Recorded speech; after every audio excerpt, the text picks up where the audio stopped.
Thanks for joining us for part 2 of our trip to Oahu. We explore Diamond Head Lookout, Halona Blowhole, Makapu Lighthouse Trail, and the stunning Waimanalo Beach before taking in the views at Nuuanu Pali Lookout. We wrap up with dinner at the Arden in Honolulu and a reunion with friends we met in Brussels last fall. Packed with Hawaii travel tips, scenic views, and must-visit spots, this is perfect for anyone planning a trip to Oahu. The day started early with clear skies and a warm breeze, hinting at a perfect Hawaiian day ahead. Our first stop was a Diamond Head Lookout. This is one of those spots that just feels like Hawaii. Standing there with the vast Pacific stretching out before us, we watched surfers ride the wave. Hello! We're here at the Diamond Head Lookout. Yeah, I kind of had a blank moment there for a bit. So we're really happy to be here. It is Thursday the 23rd. Weather's perfect. There's like a slight breeze. And it was an easy drive here, about less than 10 minutes from Waikiki. And look at this view. It's like you're transported away from Earth into this surrealness with all the surfers there at the background.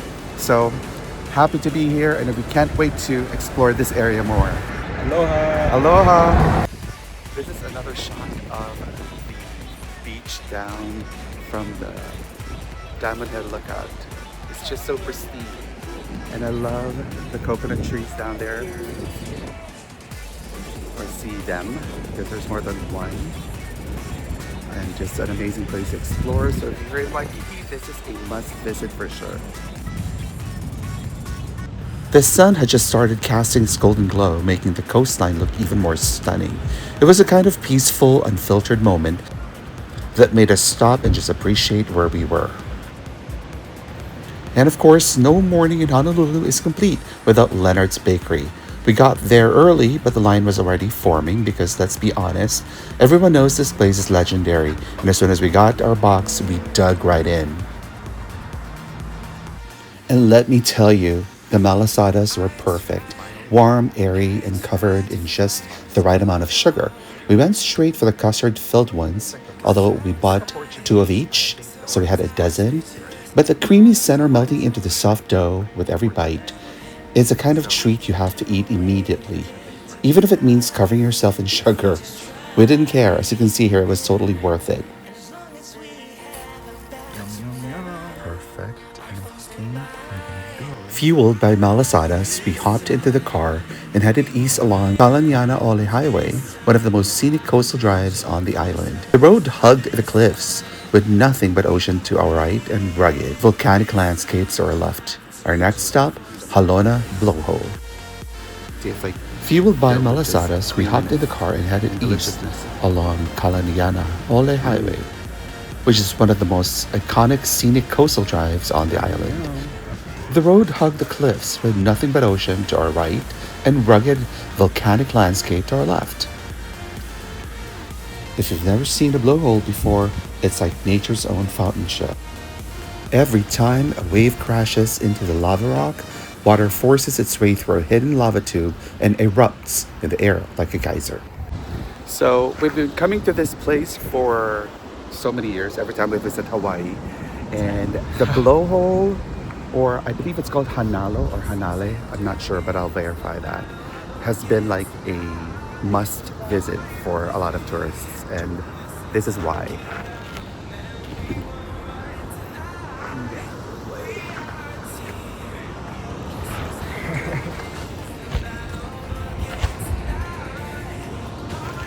And the beauty of it is like less than 10 miles away from Waikiki. So this is really accessible by car, or you can Uber. Some bursts were small, just a puff of mist, while others shot up so high they caught the sunlight like a rainbow.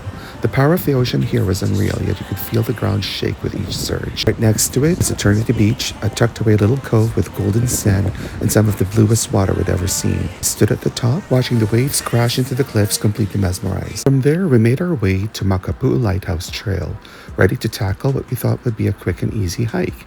The paved trail is only 2.5 miles round trip, but don't let that fool you. It's all uphill. The incline started off gradual, but before long, it felt like we were climbing straight up, with the sun making sure we felt every step. It ended up taking us over an hour to reach the top, much longer than we expected. Every time we thought we were close, another turn revealed more uphill, but the views, absolutely worth it.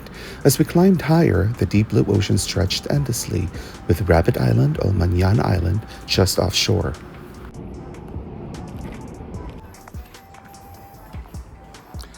So we're now going to the lighthouse, and this is the hike up.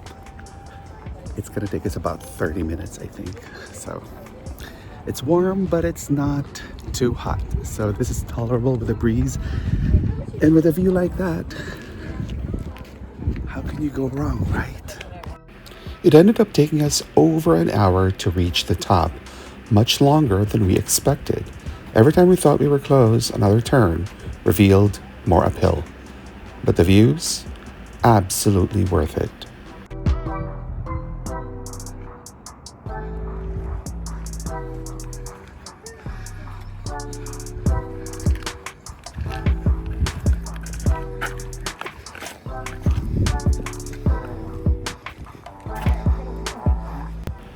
As we climbed higher, the deep blue ocean stretched endlessly, with Rabbit Island or Manyan Island just offshore. So we've reached one of the peaks, and this is, I think, the first. My first impression, speechless. This is so beautiful. I've been to Hawaii so many times, but this is the first time that I've actually visited this area. This is one of those areas where a lot of tourists probably bypass because there's no swimming, but the spectacular views nonetheless speak for themselves. And if you're gonna go to Waikiki, this is a must. How can you miss this, right? Do you agree? Agreed. There you go. I have one fan. I concur. Yoo-hoo!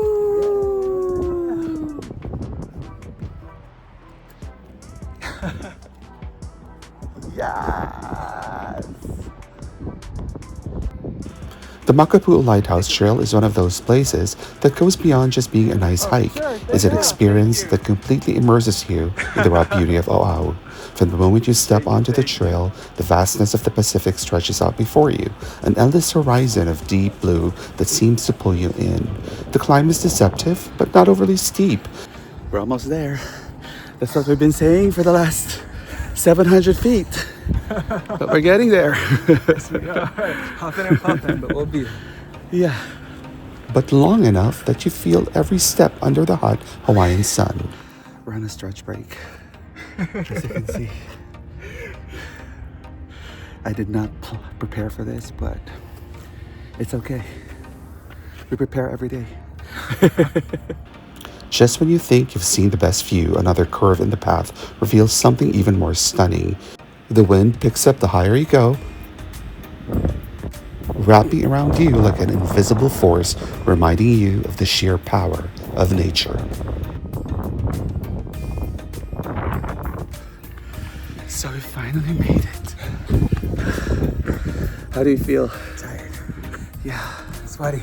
you gotta be hydrated. And ready. And ready. And that is it over there. Where is it? There. There. By the time we reached the top, we were sweaty, out of breath, and so ready for the breeze. And there it was, the Makapuu Lighthouse, standing proudly against the cliffs, overlooking the ocean. From this vantage point, we could see for miles, Molokai faintly visible in the distance, and if it were whale season, this would have been a perfect spot to catch a glimpse of humpback whales.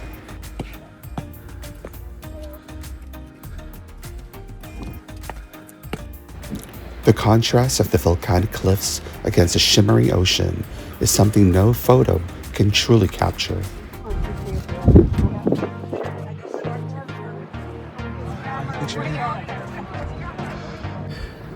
This is proof that we actually made it.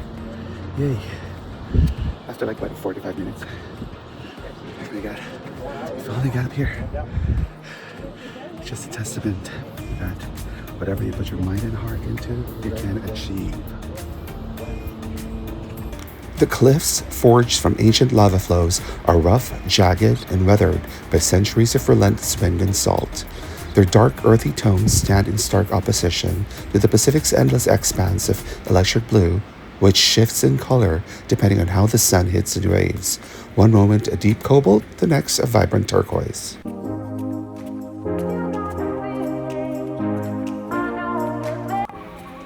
The way down was so much easier. What had taken us over an hour going up only took about 45 minutes coming down.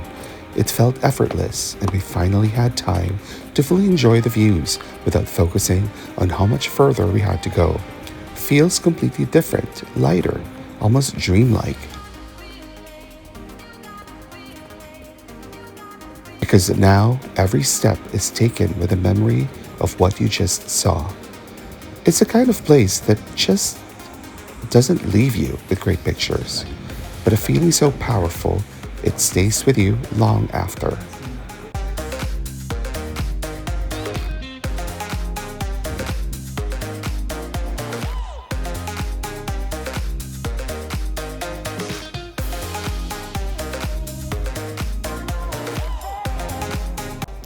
After that workout, we were more than ready for some beach time, so we headed straight to Waimanalo Beach. This place is a dream, soft white sand that stretches for miles and crystal clear water that looked almost too perfect to be real. It was practically empty, which made it even better. We waded in, letting the cool waves wash away all the heat from the hike, and just floated there for a while, taking it all in. As the day started to progress, we took the scenic drive along the Pali highway, heading into the lush mountains. We made a stop at the Nuuanu Pali lookout. The second we stepped out of the car, we were hit by crazy strong winds. We braced ourselves, laughing as we struggled to walk straight, but the view was so worth it. The valley below was completely covered in lush green rainforest, rolling toward the ocean in the distance. The cliffs were dramatic, mist clinging to the peaks like something out of a movie. But what really made this place special was its history. This was the site of one of the most important battles in Hawaiian history, where King Kamehameha I's forces pushed their enemies off the cliffs in his quest to unite the islands. And then there's the history. This isn't just a scenic lookout. It's the site of one of the most important battles in Hawaiian history. In 1795, King Kamehameha I and his warriors fought a fierce battle here to unite the Hawaiian Islands under his rule. In the final brutal moments, hundreds of enemy warriors were pushed off the cliff, falling to their deaths onto the valley below. Standing there, with the wind howling around us and the cliffs towering above, it was easy to imagine the chaos of that battle, the sound of war drums, the clash of weapons, the final desperate fight for survival. Despite its violent past, the Pali lookout now feels like a place of reflection. We stood there for a while, letting the wind rush past us, watching the clouds move quickly over the mountains. It was one of those moments where you feel completely connected to the land, not just as a visitor, but as a witness to something much bigger than yourself and its deep, complex history. To wrap up the day, we had dinner with Eric and Nellie, two friends who first met last fall in Brussels. The second we met them, it felt like we had known them forever. They were incredibly kind and thoughtful. They had even celebrated Matthias's birthday, which was just 2 days before, and our 10th wedding anniversary, which was the next day. Meeting up with them again, this time in their hometown in Oahu, just felt right. We met at the Ardens for dinner, a cozy modern spot in Honolulu. The vibe was perfect, warm lighting, an intimate atmosphere, and the kind of place where you just want to sit and talk for hours. The food was incredible, from fresh seafood, creative small plates, and cocktails that hit the spot after a long day. We reminisced about our time in Brussels, talked about future travels, and laughed about how small the world really is. It's funny how some friendships just click, no matter how much time has passed. Happy birthday to you. Happy birthday.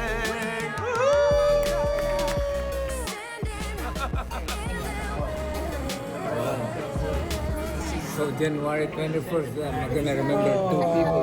That's my best friend from Japan. January 21st. By the time we said our goodbyes, we were exhausted but so happy. The day had everything: breathtaking views, a little adventure, some much-needed beach time, and reconnecting with friends who felt like family. Oahu never disappoints, and this day just proved why we'll always keep coming back. Thank you so much for watching, and if you want to see more of our travels and adventures, check out these videos. Peace and blessings.